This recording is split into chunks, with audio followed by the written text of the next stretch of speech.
Les producteurs de cacao en Côte d'Ivoire et au Ghana font face à l'une des pires récoltes depuis des décennies, les laissant dans l'incapacité de livrer jusqu'à 500 000 tonnes de fèves de cacao prévendues à environ $2 000 la tonne selon des sources du secteur, mettant en péril l'économie des nations et l'approvisionnement mondial en cacao.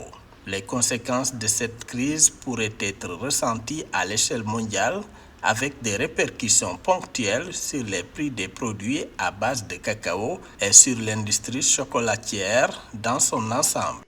La question de la productivité du Ghana et de la Côte d'Ivoire en ce qui concerne le cacao est à regarder avec une double casquette. La première, c'est celle d'un observateur qui regarde un continent qui se dit qu'une partie de la production agricole devrait être transformée localement. Et donc, du coup, cette partie qui est transformée localement va manquer aux importations des pays qui ont toujours acheté le cacao pratiquement brut.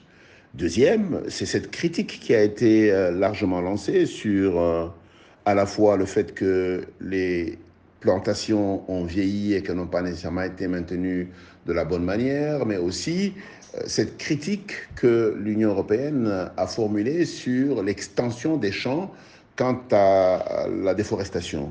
Face à la pénurie de fèves, les producteurs ont décidé de reporter les livraisons à la prochaine saison de récolte qui débutera en octobre 2024. Une décision qui aura des répercussions sur les approvisionnements mondiaux de cacao et pourrait maintenir les prix à un niveau élevé à court terme.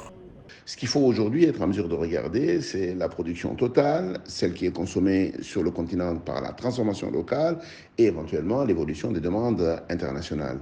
C'est une question d'agriculture qui commence à être une question géopolitique. Les dernières données montrent également qu'un volume de 1,35 million de tonnes est arrivé dans les ports ivoiriens entre le 1er octobre et le 28 avril 2024, soit 450 000 tonnes de moins qu'à la même période en 2022-2023. Dans un tel contexte, certains estiment que le marché pourrait rester volatile au cours des prochains mois.